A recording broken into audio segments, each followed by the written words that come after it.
Evet değerli katılımcılarımız, hepiniz toplantımıza hoş geldiniz.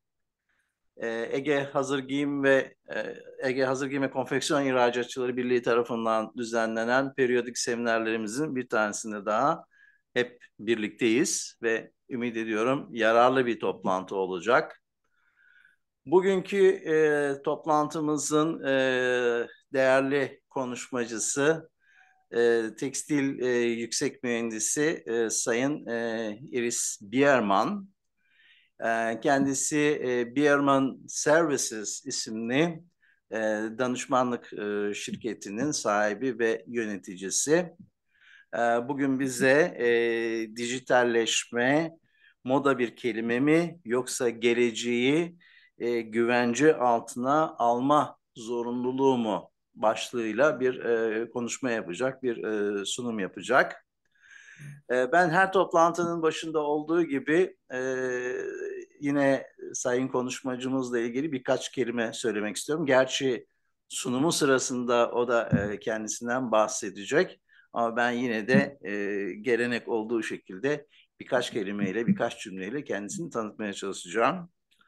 Öncelikle şunu söylemek istiyorum. Iris Bierman ile tanışıklığımız 1997 yılına dayanıyor. Ben Bierman o zaman bir Alman tekstil makine imalatçısı firmada laboratuvar sorumlusuydu, laboratuvar müdürüydü ve ben de belli bir süre için araştırma yapmak üzere firmaya gitmiştim. Kendisi sağ olsun o dönemde çok yardımcı oldu. Benim yapmış olduğum denemelerin testlerini gerçekleştirdi. Ve ondan sonra da geçen süreç içerisinde kendisiyle işbirliklerimiz çeşitli ortamlarda devam etti. Tabii dijitalleşme günümüzün olmazsa olmaz konularından bir tanesi. Bu konuda yapacak çok şeyler var ve Sayın Bierman'ın da bu konuda çalışmaları olduğunu, bir uzmanlığı olduğunu biliyorduk. Kendisinden rica ettik. Böyle bir konuşmayı sanayicilerimiz için yapmasını istedik. Eksik olmasın kabul etti, zamanını ayırdı ve de bu sunumu hazırlamak için de bir emek sarf etti. Şimdiden çok teşekkür ediyorum. Evet, şimdi hemen çok kısaca Bayan Bierman'la ilgili e, özgeçmişini okuyayım. Iris Bierman yaklaşık 40 yıldan beri tekstil endüstrisinde çalışmaktadır. Sahip olduğu eğitim ve geniş mesleki deneyimi sayesinde tekstil değer zinciri hakkında derinlemesine bir bilgi sahibidir. Almış olduğu dual eğitim programı dolayısıyla öncelikle dokumacılık ve tekstil laboratuvar teknisyenliği alanında teorik ve pratik eğitimini tamamlamış, ardından da tekstil mühendisliği diplomasını almıştır. Saurer, Ritter, Oerlikon ve Uster gibi önde gelen tekstil makineleri üreticilerinde yönetici pozisyonlarında tekstil teknolojisi, stratejik pazarlama ve ürün yönetimi gibi alanlardan sorumlu olarak görev yapmıştır ve artık tekstil sektörünün ayrılmaz bir parçası olan çok sayıda projeyi başarıyla tamamlamıştır. Bunlar genellikle yazılım tabanlı projelerden oluşmaktadır. Tekstil teknolojisine ilişkin kapsamlı bilgi ve deneyimi sayesinde yazılım geliştiricileri ile tekstil uygulamaları arasındaki boşluğu mükemmel bir şekilde kapatmayı başarmıştır. Kendisi 2019 yılından bu yana danışman olarak sektöre hizmet vermektedir. Evet, şimdi ben sözü Sayın Iris Bierman'a bırakıyorum ve kendisini dinliyoruz. Yeah, well, thanks a lot for the kind words, Hussein. Is it really so long time ago that we met the first time? I didn't remember this, but it is really a long time. So thanks a lot for the nice words, and thanks a lot for have the opportunity to present my knowledge in the area of digitalization. So let me start, or I would like to answer the question, digitalization, buzzword or necessary to secure the future, based on my experience. And I would like to explain this with following contents. First of all, I would like to explain digitalization. There are so many different meanings of digitalization that I would like to explain this. Then, why smart factory and what is a smart factory? Then I have started to do a collection of important guidelines, which are based on my experience in implementation of digitalization in the textile sector, mainly in the spinning industry. Then I would like to go over to differences between needs and the reality. And then I thought that it might helpful for you to explain the root cause analysis and things about repair support, based off the digitalization, of course. Prediction and traceability, how it can work. I would like to give some examples. And at the very end, I would like to give some hints about the future perspectives. Allow me to start to introduce myself. I have been working in the textile industry since almost 40 years. I'm German, and in Germany there is a dual system, so-called, and this dual system enabled me to learn to be a weaver and a textile laboratory assistant or technicians, theoretical and practical. This is a big advantage, so that you are working in the practice and also to learn the theory about this. After this apprenticeships, I have completed my textile engineering degree in Mönchengladbach at the Hochschule Mönchengladbach. I held managing positions in leading machinery companies like by Saura, Oerlikon, Rita, and Uster before setting up my own business. This is now more than 5 years ago that I have set my own business. My main customers are in the textile sectors, of course, because I would like to give my knowledge back to my customers. But somehow I have a focus, suddenly I went to a focus of digitalization and sustainability.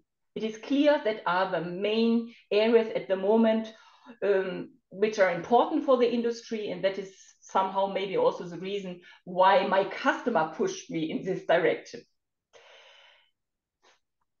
Okay, as I said, let us start with a definition. So what is digitalization? The word digitalization is often understood in totally different ways. And you have to be aware, it has been changed over the years. So if you think you know this from the past, this has been changed. So it can be simply a digital information, but it can be also a digital communication. What we are doing now, this video conference, is a digital communication. Or it is the implementation of digital modification and functions at machines and devices. But in most of the cases today, it refers to the digital transformation. But it can also be the digital revolution. I'm sure you heard this digital revolution or the third industrial revolution already. So industry 3.0, 3.4, some are talking meanwhile about the industry 5.0. In the digital revolution, the third revolution, there that was as the information technology, the IT, was primarily used for automation, optimization. That was in the 20th century.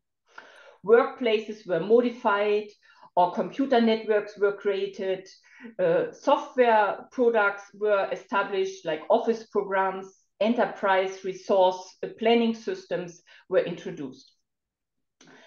Then disruptive technologies, so that means different ways of selling my products or totally different ways of acting in the mills, which has substituted totally old ways, that's disruptive technologies, and innovative business models, as well as automatization, flexibilization, and individualization have been the forefront of the digitalization that was in the 21st century.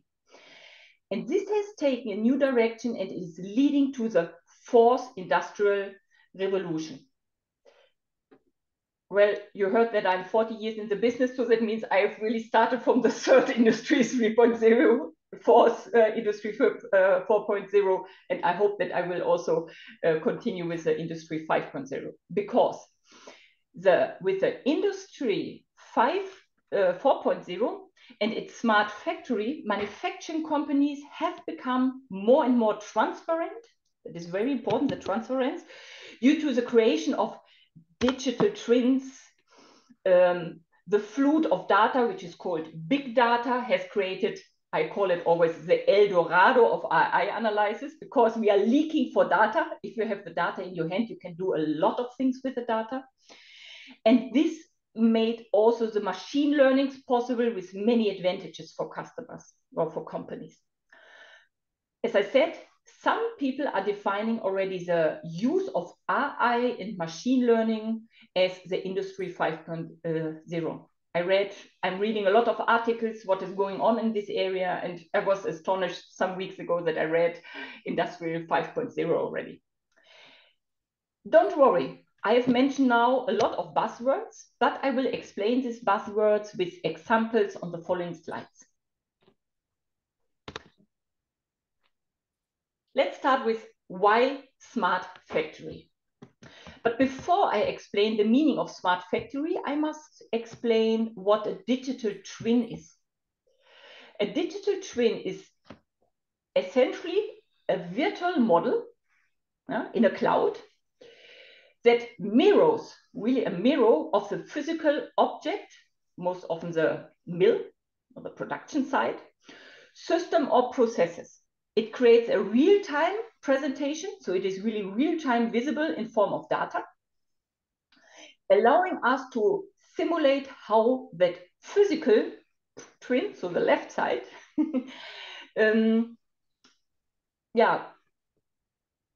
performs and behaves. By leveraging data from the sensors of other sources, a digital twin enables us to monitor, analyze, and optimize real-world entries and its presentation. This was a very detailed explanation, maybe a little bit too complicated definition. With simple words and with my words, I can see all my machines, what they have produced in the past and currently, which material they have processed and into which quality it was turned. So I see the current situation and the past of my mill. But what is now the smart factory? A smart factory is highly digitalized and network production facility. That is based on the intelligent manufacturing. Of course, one of the most important parts of a smart factory is the digital twin. Without a digital twin, you cannot manage a smart factory, because the digital twin are the data, my El Dorado of data. That's all what you need in your hands to really manage your mill in a smart way. This brings me again to why smart factory. I'm answering this question normally with to be competitive, successful, and prepared for the future. because digitalization enables you to achieve more consistent quality, increase my productivity, and save resources. And I will explain a lot of examples so that it is not only a saying, that you really see how it is really working like this. How is this possible, or how can this help? The digital twin allowing me to become fully transparent. So nothing can be covered consciously and unconsciously, for example, by the employees. Some employees don't like this. Others, I really see the advantages and they like this, that it is directly visible what was in the past of my mill. And I can get in advance notice of problems. That means before something happens, before it costs money.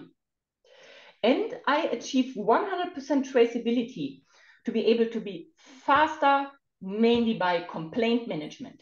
But traceability is also important for the sustainability. I'm sure everybody who is listening knows this.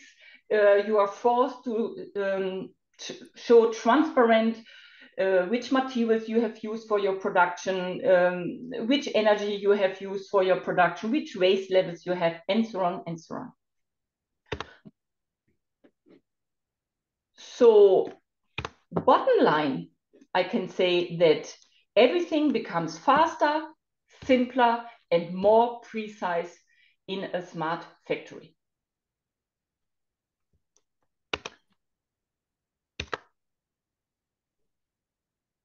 Well, it is important to follow important guidelines for the digital transformation, according to my experience.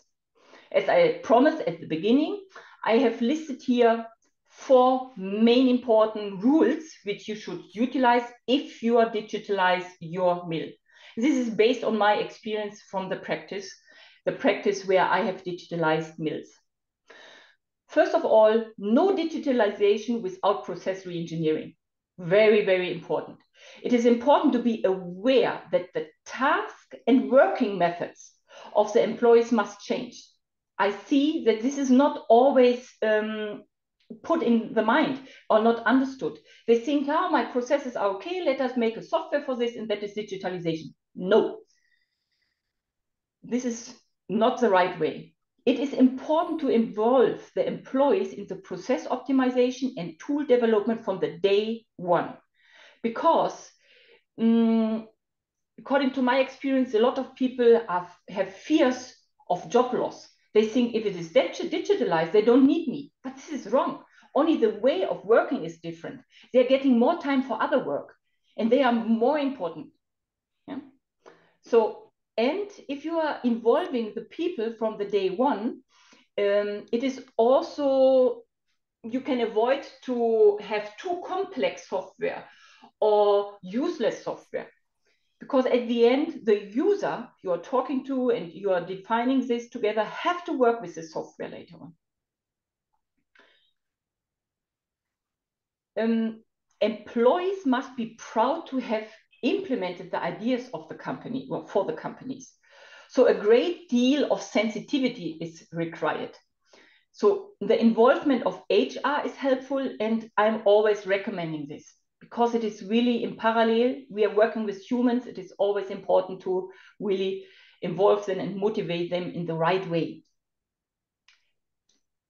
I would say don't just implement the project with the managers. Go to the grassroots, to the blue-collar people.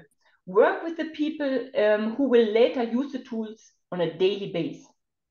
And furthermore, it is essential to ensure that the project managers understand really the language of the software developer, because they are on different moons, living on different moons. A software developer do not understand what the textile person is talking, and vice versa. So a lot of failures are guaranteed. A lot of IT resource effort are lost otherwise. But the biggest mistake, as I have started by this some minutes ago, is that I see again and again that bad non-digitalized processes and working methods are digitalized, and the opportunity is not used to clean up and optimize the processes. you will very seldom get the chance to create something new. This is like a green field, and you can really design this on the green field. My first question at the beginning of a project are always, what is the biggest challenge currently for you? And then I'm listening very carefully. And what are the biggest problems? And then I ask why, to see what is not available in the moment the stakeholder or the user needs this for doing their work. So when you know the biggest challenge, then you can really organize this part, solve these problems, and re-engineer the processes plus develop the software.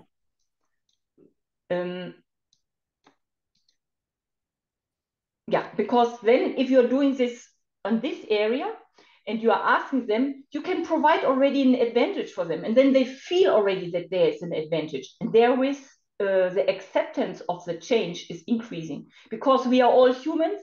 We don't like to go out of our comfort zone. We would like to do what we have always done. And this is not so easy. So as I said at the beginning, we have to do it softly. It is working with people, and we have to take them softly out of the comfort zone. But it is not impossible. The second golden rule for me is work in small projects to reach faster an advantage. So with other words, slice the elephant in small pieces so that the stakeholders see faster the advantage. Trying not to do too much at once. Small steps make the implementation easier, it is less complex, and gives the people time to feel the new processes and time to work with the tools before they are starting with the next step. So they are less overwhelmed and are not demotivated, because they are not, if you have a big mountain of work in front of you, then you are demotivated and you are afraid that you will never finish this project. But this rule has also a risk. And now I'm coming to my rule number 3. A rough picture of the final version of the processes and the software is required. If you're only working and concentrate at the beginning of one part and then doing the next part, then there is a risk that these parts are not fitting together. And so it is strongly recommended to use an agile approach. This agile approach is developed for the software development, but it is also used meanwhile by machinery producers and others. What does it mean, the agile approach? You are working, or you are defining the contents in a system. Let's call it system for the moment. You have, for example, epics. An epic is a full version, like from your quality management system, maybe. The epic contains features. For example, with the feature requirements, like from the quality management software, you have how you are managing your yarn or your raw material production, or your raw material input control, or if you think in spinning mill, your fiber processing or your final control. That's all parts, that's features which will have requirements. Then you have individual user stories, which explains in detail the user requirements of this part of the software. So normally you are formulating this. As a user, I would like to see blah, blah, blah, blah, blah. So that means that you're really putting on the shoes of the user and explaining this. This helps you a lot to not forget this right and left sides. So it is really very, very concrete to define these requirements of the user stories. But this is only a part of the agile principle and the story, because the development should take place in a fixed rhythm, so-called sprints. According to my experience, every 2 weeks, a software part should be delivered. That is the best. With some clients, I'm going with a weekly rhythm, with other a 3-week rhythm. It depends on the quality and the availability of the resources, IT resources and the people which are in the mill cell. So that means you are assigning user stories to a sprint, which is maybe 2 weeks long. You give them a smart prioritization, and the IT people have to convert this according to the prioritization. The date when software gets delivered is fixed. It cannot be changed. It is fixed, even if not all stories are ready. That's the reason for the prioritization. But that means you have an increment already, which you can put into the practice. You can work with the stakeholders already with this increment. And then you see already if you have to adjust something, if you have to adjust software, or if you have to adjust the processes. Because as I said, it is always in parallel a process re-engineering plus the software. When you see, with this system, you see the long time approach, but you are on a detail level, really on the feature and on the increment. And the people have time to use this. The people have time to give feedback. The people have time to feel comfortable with this. And you have time to adjust if something is wrong. It could be that our ideas are at the beginning not so perfect. So you have time to adjust this with this principle, because the next sprint is coming. You can adjust this a little bit. Of course, not always, but sometimes it happens because of the experience in the practice then. But this means with this sprint principle, you are not losing the focus. You have always something which you can put into the practice, and it is not that you are developing a year and then have something and then you find out it is not working. And then you have lost a lot of time and effort and cost. So this agile principle is fully recommended, and it really is, for me, it is the third rule which you have to follow if you are going in the digital transformation in your mill. Coming to my last rule, there is a so-called top-down principle of the digital tools. This is very often not known, but it is important to understand this, because it is important to distinguish that there are different kinds of softwares. Let's start with the first. There's the ERP level. The ERP level, that is the enterprise resource planning level. It's often SAP or other solutions. ERP systems deal with finance, human resources, logistics, sales, procurement, among other things. So with other words, everything that happens on enterprise level. Then from the pyramid, you have the next level, that is a MES system. MES means manufacturing execution systems. That's very often individual program solutions, especially in the textile industry. I have to say that not really fully or good solutions are available on the market. So very often the mills are developing this by themselves or with the support of software houses. If it is a bigger enterprise, then they have their own programmers, but it is very seldom that you can find something from a store, to buy it from a store. The MES systems, they are dealing with production control, production planning and quantities, performance, quality assurance. Yeah? And they are taking key values up to the ERP system, which are relevant for cost calculation and things like this. But don't do cost calculation on the MES systems. That would be wrong. But I'm coming later on to this point. The next level are the SCADA level. That is on machine level. SCADA means supervision, control, and data acquisition. I had to check this up because I'm always using SCADA system, but I was never sure what is the meaning behind or what is really the abbreviation. This machine, a lot of machine producers have their own SCADA system. I hear some examples from the spinning industry, like Sense, that is from Saura, MyMill from Trutschler, Essential from Rita. You see that's software, they are collecting their data from the machine level and providing this to other systems and provide this to the users. Let's say it like this. The last level is the machine control, also called PLC, or sensors at the machines. The classical sensor is by the winding machine is the yarn clearer. So that means individual data from one position of a machine, if it is a multi-positioning machine.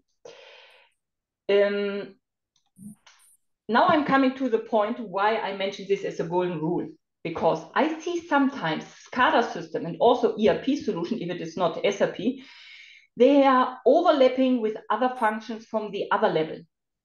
And this really gives a lot of trouble in the digitalization, because if there are overlaps, you have to make a decision whether you would like to use this from the upper level or from the down level. And sometimes you are forced to do the decision, because sometimes some functions depend on other functions in the same software. And the worst thing is if it is on both sides. If you have chosen an ERP system which has an overlap, which has also your MES system, for example. Clear is that you need to have additional programming effort to get web services to enable a seamless communication. Sometimes you have to do things double, of course, in systems, but it is never recommended. Then it is double only if it is automated to provide this, if it is needed and integrated in the systems already. But that means it is very, very important when you are selecting your ERP system that you know already which system SMS system you are selecting, that this overlaps not happen, because it is most often the case someone has already invested in this some years ago, and then now I have to go into the next level, and then suddenly the problem is there. Yeah? And it is not seldom, I can tell you. This is my daily headache here. The fourth lowest level, that means the PLCs and the sensor, they have the largest amount of data. A selection of the data is provided into the SCADA system, and most often then the mills decide which values or parameters are important for their MES system. So that means you see here you have a big data. I don't know if you see my mouse. So if you have a big data, a lot of data, then you have less, and then you have less data from different SCADA system and different PLC systems. So that means you are really selecting, collecting before you are really sending the last up to the ERP system. Well, that was somehow guidelines out of my experience. I thought that to share the experience is the most interesting part for you. Because why doing a failure if someone has done already a failure? Let us come to the next point. It is very important to understand what is the difference between the needs and reality. And this brings me back, of course, to my digital twin. With the help of the digital twin, we can see the differences between the needs and the reality. I mean following. A digital twin and its data only makes sense if it is also defined what the normal stage is. So that means normal stage means what kind of settings, what kind of raw material description, which components I should use. This is most often defined in, or it's called recipe management. So no digitalization without recipe management. And it is not recipe management as most often is the case. It is a little bit more advanced and digitalized format needed, because the defined settings must be compared with the real settings at the machines. Since the SCADA system, as I explained before, they have the most common settings they have integrated. So somehow you can get these settings and you can compare this automatically with the recipe management. And then you can, of course, trigger alarms and information if something went wrong. And but of course, it depends also on the machine generation, what is possible. If you have older machines, then most often you have no transfer possibility, maybe only over the SCADA systems. Modern machines have the possibility sometimes in bidirectional, so that you can send your recipe and you can compare this directly to the match. That is the ideal, but the reality is different. So the reality is that we have to go sometimes with tablets, with the recipes to the machine and enter the data. Others have at least one direction from the machine back to my mesh system maybe, and others with the bidirectionality, which is the best thing. It depends. Now, I can tell you certainly by the spinning mill, it is easier because it is the nature of the machines. You have a lot of data and settings. I'm sure it's also possible or easier in the dyeing and finishing sector, but by weaving and by knitting, it is not so advanced. Yeah, so it is not so easy. There are some systems, but not complete systems. Yeah, recipe management and the settings. So you are comparing the needs here, the needs in the recipe, and comparing this in your twin, what is the reality? Coming to KPIs, key performance indicators. I'm recommending always to define before you're starting, or you can also say that is a way, the first step of the digitalization, to define key performance indicators. Because if you are able to create KPIs and see your reality in data format, then it would be great to say which energy consumption and limits I'm accepting for this article, which water consumption limits is normal, which waste amount, which performance limits like efficiencies and so on. And you can also, if you have the data together, you can also calculate your working minutes per kilogram. So everything from the cost calculation. But I would not do this on the mesh level, as I said before. Transfer the key data for this up to your ERP system, because this has something to do on the enterprise level, not on the mesh level.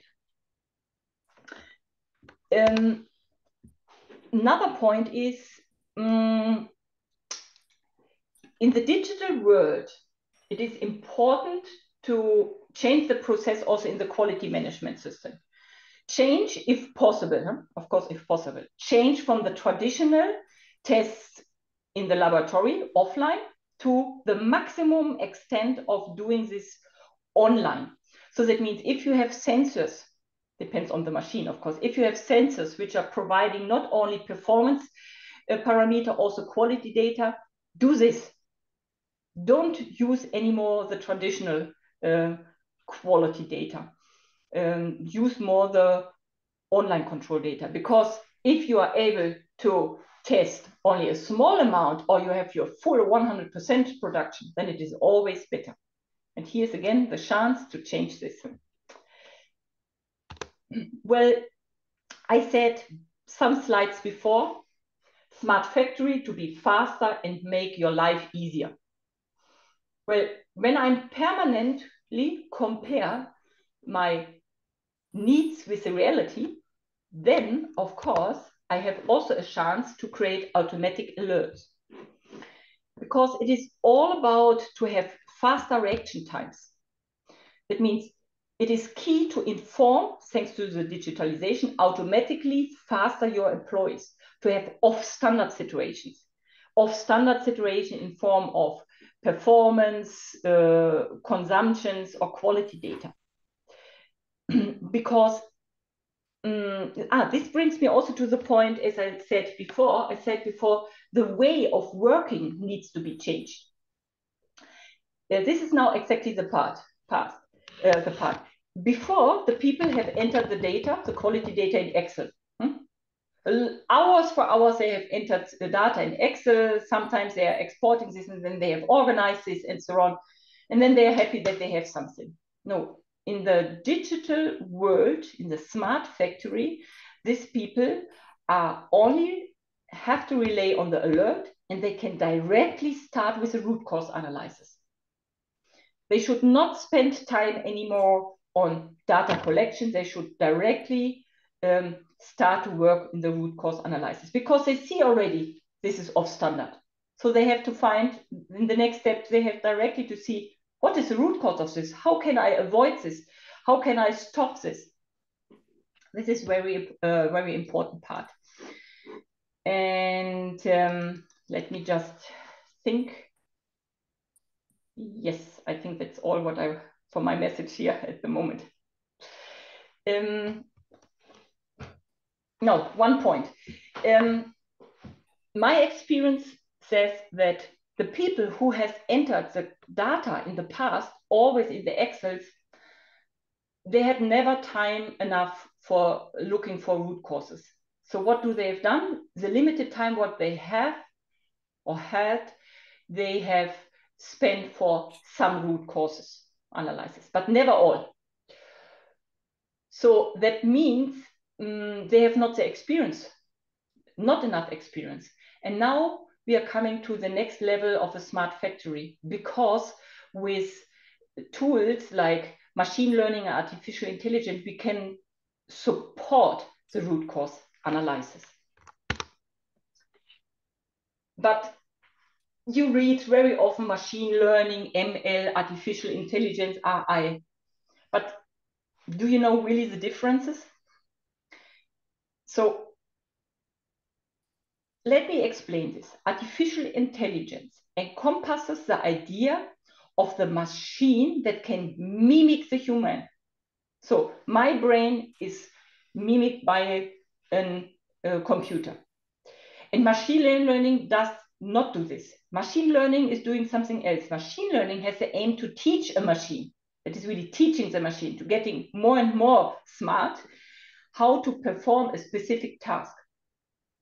So the task is getting more and more intelligent. So the brain is getting bigger and bigger and provide accurate results by identifying patterns. That is more pattern, looking for patterns, and AI is more to see dots between data. This is the biggest difference. When you keep this for a moment in your mind, I will come with some explanation. Yeah, okay. Based on the available big data, my El Dorado, as I said, the many data what we have in our hand, the cause of an off-standard situation can be provided with the help of machine learning principles. So that means, for example, by feeding the system with problem descriptions, problem localization and their solution, the system becomes more and more intelligent over the time and can offer more precise the root cause and action to repair. At the beginning, it could be that you are getting root causes which are wider, and it is not so right. But if you find a root cause and you are enter this into the system, so you make it smarter, then the brain is getting bigger and bigger, and the hit of to find the right root cause is increasing. That means the speed in the middle to find the root causes are increasing, and you are becoming less independent or depend on qualified people. As I said at the beginning, I said that I see that the people are not used to find root causes. So with this principle that you build a principle, maybe at the beginning only for one part, to increase productivity and quality, then you can very fast gain from the system. But it is not a process which you are doing with one click. It is really a slowly increasing thing. Well, of course, as usual, there is also a flip side of the coin. The data quality must be good. So the first step is to analyze the data quality of a mill. Well, as you heard, I'm starting my career in a laboratory, so I'm really used to see data and test methods and so on.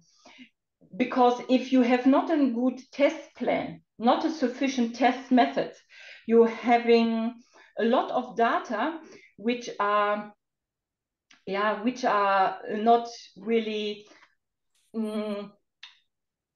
accurate enough. And if you have inaccurate data, then you have the problem that the systems, the artificial intelligence or machine learning, are not accurate. So that means in the first step, it is really, really important to define your test methods, the Q plan, and also check the compliance of this so that they really use this. Yeah? The rule is, or you can say, the poorer the data quality, the lower the accuracy of the automated statement, or the more data is required to be able to make meaningful statements. It has something to do with statistics. Yeah?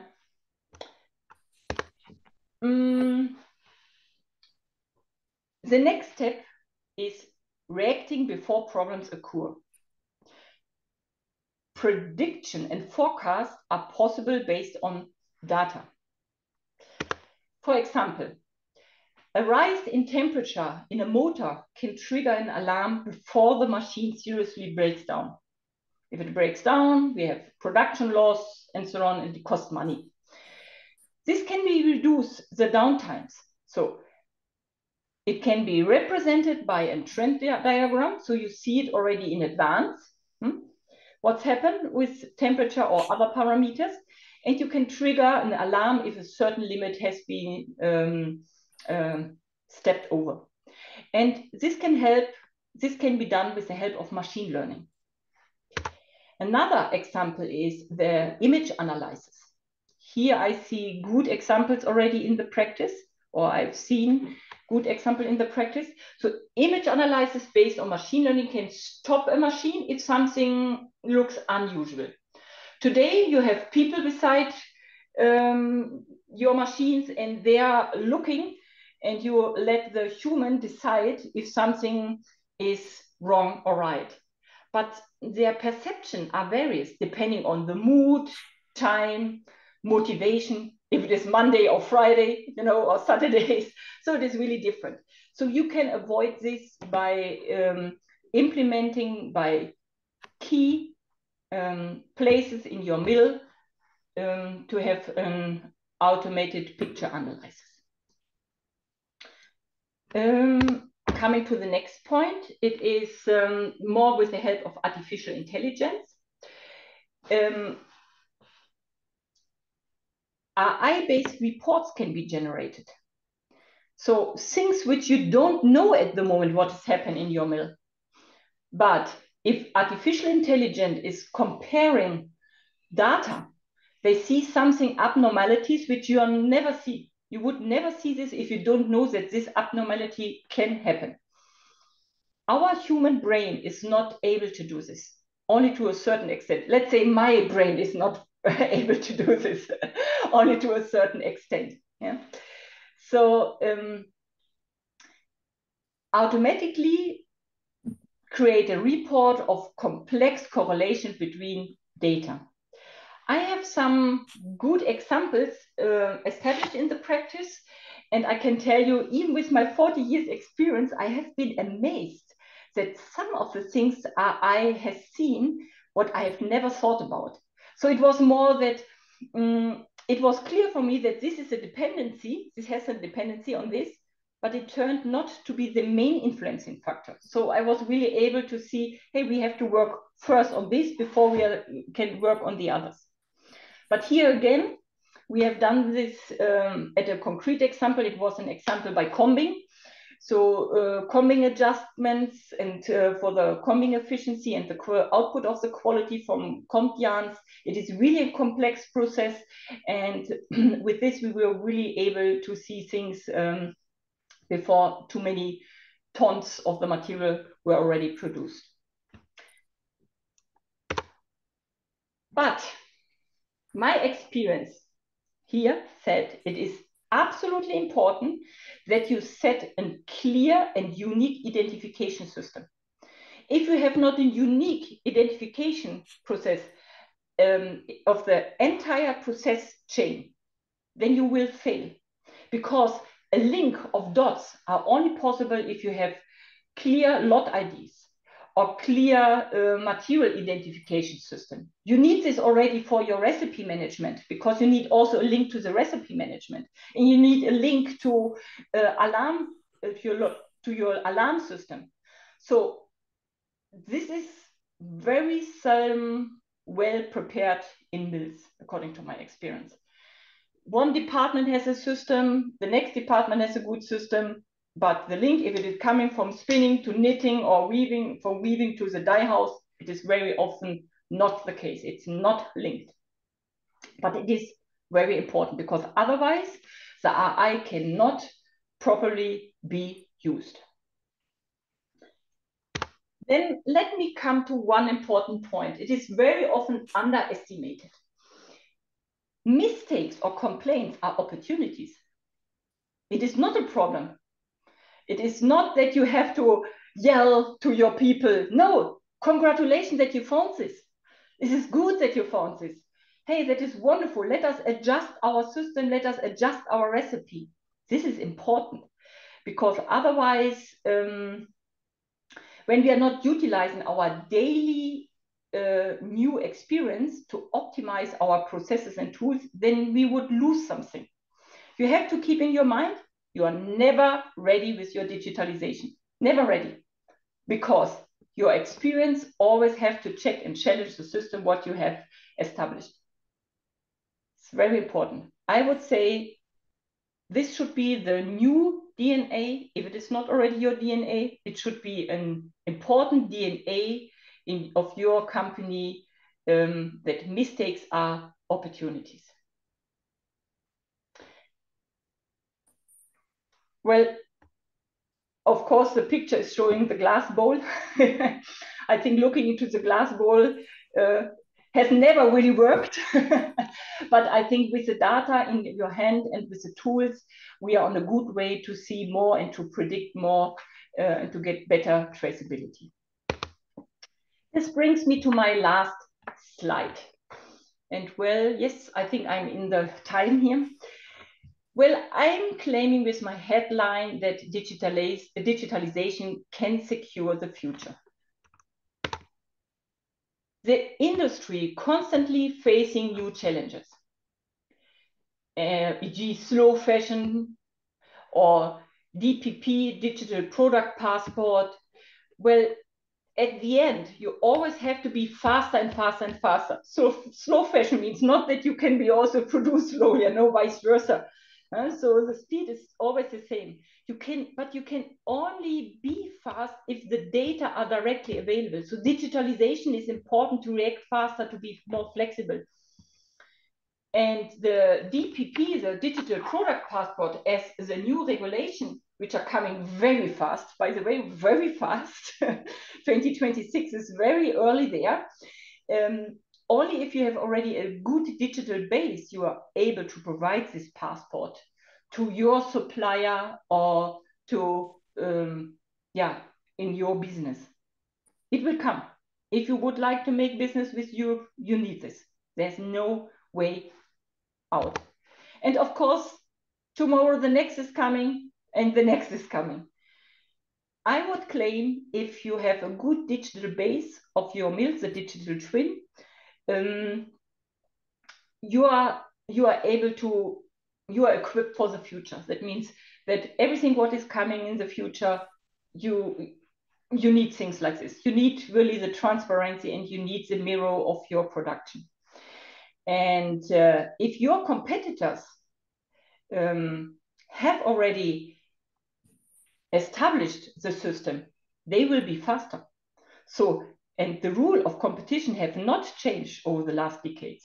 The first is always the winner, right? So be fast with the digitalization. Well, thank you for your time. I will be happy to answer any question. If you have some questions for me, I really would appreciate this.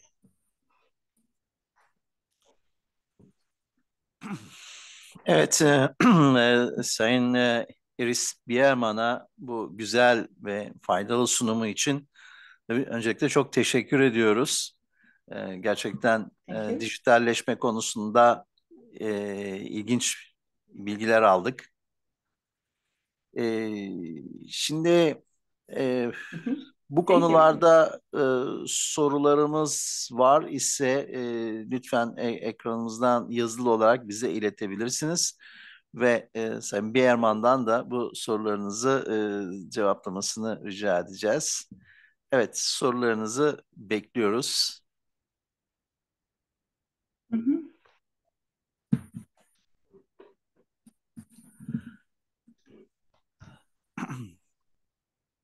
Evet, belki katılımcılarımız sorularını toparlarken ben moderatör olarak bir başlangıç yapabilirim. Sonuçta her şeyi bir Yes. başlangıcını yapmak gerekiyor.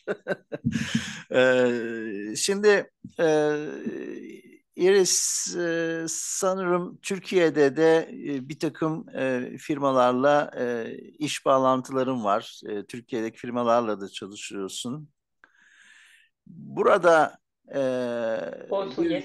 bir yabancı uzman olarak, dışarıdan bir göz olarak Türkiye'de faaliyette bulunan tekstil ve hazır giyim firmalarının dijitalleşme konusundaki davranışları nedir? Nasıl görüyorsun bu konuda? Türkiye bir başlangıç aşamasında mı? İyi bir durumda mı? Öncelikle bu konudaki gözlemlerini rica ediyorum. Bir de konuşmanın başlangıcında Endüstri 4.0'dan bahsetmiştin. Tabii dijitalleşme Endüstri 4.0 içerisinde önemli bir konu.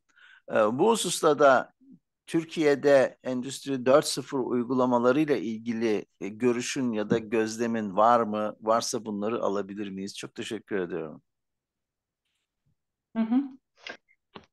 Okay, yeah, that is a good question. What are my observations? Well, since I'm getting asked to support the digitalization, I see mainly mills at the beginning. The mills where I'm working already a little bit longer together, of course, they have already a good degree. I think, but I know from my former times that some mills in Turkey already on a good level. I think Turkey is on a good level, on the same good level as other countries like India or Pakistan and Bangladesh. Even I would say a little bit ahead already.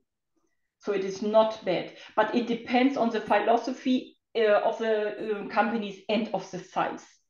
The larger mills have more, of course, also more money to do this because it costs, of course, also money. And if you have to invest in an ERP system, that costs, of course. So before you are gaining the fruits and harvest the fruits, you have to invest. So it depends, I would say, on the size of the mill, how far they are already, of course, also the strategy of the mills, and of course, what kind of textile mill it is. If it is at the beginning of the supply chain or at the end, there are also differences. There was a second question. The second question was the Industry 4.0, right? And sorry, can you repeat this question?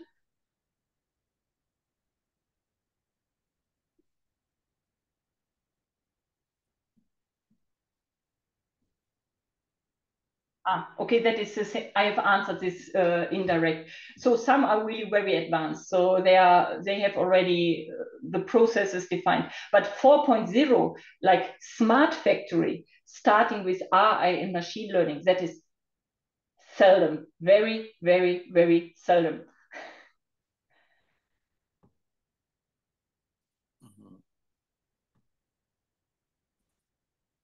Peki, teşekkür ediyorum cevapları için. Rispiyamana. Evet, değerli katılımcılarımız, sorularınızı bekliyoruz. Evet, bir sorumuz var. Sayın Emel Karınca'dan. Soruyu okuyorum. İlginç ve güzel sunum için çok teşekkürler. Bu konulara üniversitelerinde sanayi ile birlikte katılımı ve çok çalışmaları gerekiyor. Ve de sizin de söylediğiniz gibi para da gerekiyor tabii ki. Teşekkürler bilgi paylaşımınız için. Yani bu bir soru değil, bir katkı, bir yorum olmuş. Evet, teşekkür ediyoruz Emel Hanım'a bu güzel katkıları Yes. için. Evet, başka sorumuz var mı acaba? Evet. Sanırım konu gayet iyi anlaşıldı. Çok detaylı bilgiler verildi slaytlarda ve katılımcılarımız da herhangi bir soru sorma gereğini şu anda hissetmiyor diye düşünüyorum. Soru olmadığına göre o zaman toplantımızı bitirebiliriz. Katılımlarınız için çok teşekkür ediyoruz. Tabii başta Sayın Iris Bierman bu It was a toplantı pleasure. davetimizi kabul etti. Bir kez daha kendisine teşekkür ediyoruz. Bu toplantının yapılabilmesi için, emekleri için çevirmenimiz Sayın Hurşit Tacoğlu'na teşekkür ediyoruz ve teknik ekipteki arkadaşlara. Evet, bir sonraki toplantıda yine birlikte olmayı diliyoruz ve hepinize iyi günler, iyi çalışmalar diliyorum. Hoşça kalın. Thanks a lot. Also, thank you to you for the translation.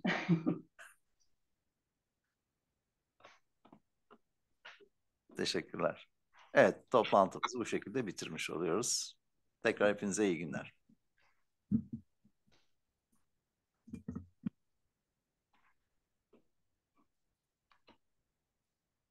Okay, shall I leave, Hussein? I cannot hear you.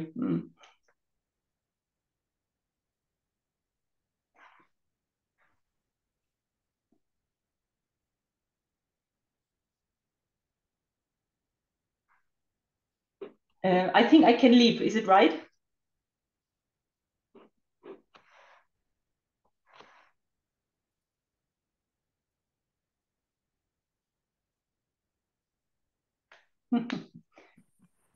Evet. You can leave. You can leave, Iris. Thank you Yes, very much. wonderful. Okay, good.